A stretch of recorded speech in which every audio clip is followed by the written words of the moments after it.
Good morning, children. I am from Lokman Tilak School, your Hindi teacher, class second. Open your Hindi book. Okay. Hindi language chapter second वर्ण. Hindi language का हमारा chapter second कौन सा है? वर्ण का. वर्ण मीन्स अल्फ़ाबेट. जब हम बोलते हैं तो हमारे मुख से आवाज़ निकलती है.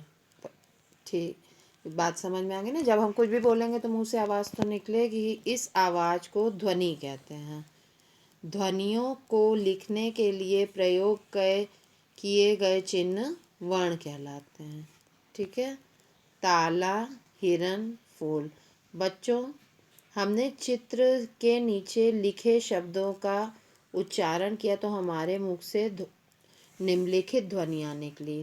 त प्लस आ प्लस ला प्लस आ. ता ला. फिर दूसरा देखिए, ह प्लस ई प्लस रा प्लस आ प्लस न प्लस आ. ये जो नीचे हलंत लिखे हुए अक्षर होते हैं, इसका मतलब ये अक्षर अधूरे हैं. और जब इसके साथ हम आ जोड़ देते हैं तो ये अक्षर पूरा हो जाता है. इसी तरह फ प्लस बड़ा ऊ प्लस ला प्लस आ मतलब फूल. ध्वनियों को लिखने के लिए प्रयोग किए गए चिन्ह ही वर्ण हैं. वर्ण भाषा की सबसे छोटी इकाई होती है जिसके टुकड़े नहीं किए जाते हैं. आ का कोई टुकड़ा नहीं किया जा सकता, ना का कोई टुकड़ा नहीं किया जाता. इसी तरह इन सब के कोई भी टुकड़े नहीं किए जा सकते हैं. वर्णमाला. वर्णों के व्यवस्थित और क्रमबद्ध समूह को वर्णमाला कहते हैं. हिंदी वर्णमाला इस प्रकार है. स्वर: छोटा बड़ा, छोटी बड़ी, छोटा ऊ बड़ा ऊ, री ए ऐ ओ औ. ये सब स्वर हैं. आयोग वा कौन से हैं? अंग से अंगूर और आहा माने कुछ भी नहीं. व्यंजन आपके का से लेके हा तक हैं. संयुक्त का की लाइन, च की लाइन, टा की, मतलब ये सब लाइन हा तक जितने भी हैं आपके सभी व्यंजन कहलाते हैं. संयुक्त व्यंजन कौन कौन से हैं? छ, त्र, ज्ञा और श्रा. अतिरिक्त वर्ण कौन से हैं? ड, ढ. वर्णों के भेद. वर्ण दो प्रकार के होते हैं: स्वर, व्यंजन. स्वर: जो वर्ण किसी अन्य वर्ण की सहायता के बिना बोले जाते हैं उन्हें स्वर कहते हैं. हिंदी में 11 स्वर होते हैं, आ से लेके औ तक. व्यंजन: इन वर्णों का उच्चारण करते समय स्वर की सहायता लेनी पड़ती है. ये 33 हैं, का से लेके हा तक. देखिए दिया हुआ है आपकी बुक में, इसको ध्यान से देखिए. ठीक है. आयोगवाह. जो वर्ण ना तो स्वर होते हैं ना व्यंजन होते हैं उन्हें आयोगवाह कहते हैं. हिंदी में दो आयोगवाह हैं: अंग, आहा. अंग को अनुस्वार कहते हैं. इसका उच्चारण नाक से होता है. जैसे बोल के देखिए सब बच्चे मेरे साथ. शंख. देखिए आपको लगेगा कि आप नाक से भी बोल रहे हैं. पंख, अंग आदि.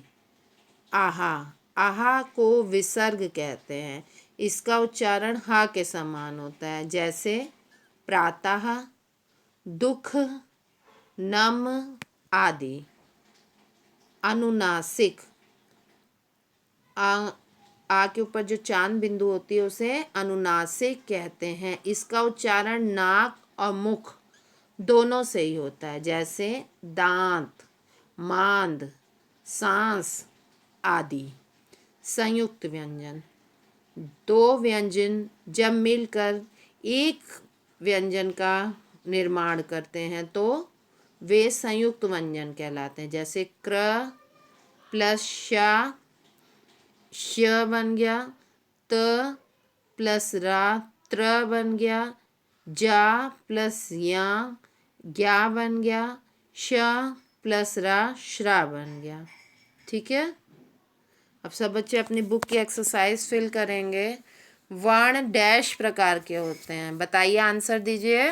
वर्ण डैश प्रकार के होते हैं, क्या लिखेंगे? 2।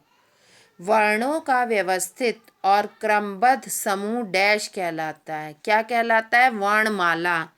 देखिए मैंने आंसर लिख दिए हैं, आप लोग इनको ध्यान से देखिए। हिंदी में डैश स्वर होते हैं 11, क ख म डैश है, क्या है? व्यंजन है।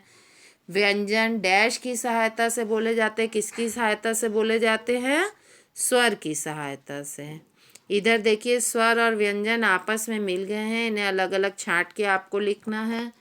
मैंने लिख दिया, आप लोग इसको कॉपी कर सकते हैं, या तो आप इसको पढ़ लीजिए, वीडियो बंद कर दीजिए और अपने आप अपनी कॉपी में लिखिए, बुक में।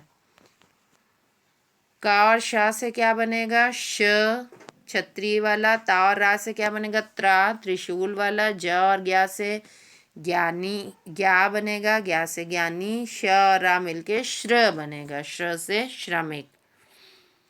छूटी हुई वर्णमाला पूरी करो, ये बहुत आसान है, आप लोग इसको खुद भी कर सकते हैं, ठीक है। आप सभी बच्चे अपनी कॉपी निकालिए और कॉपी में पार्ट 2 के हेडिंग डालिए, वर्ण लिखिए। वर्ण किसे कहते हैं? मुख से निकलने वाली ध्वनि के सबसे छोटे और लिखित रूप को वर्ण कहते हैं। अ, ई, उ, क, ख आदि ये सभी वर्ण हैं। वर्ण के कितने भेद होते हैं? नाम बताओ। वर्ण के 2 भेद होते हैं, स्वर, व्यंजन। वर्णमाला किसे कहते हैं? वर्ण के व्यवस्थित समूह को वर्णमाला कहते हैं, आप लोग लिख लीजिएगा, ठीक है। Okay children, good day.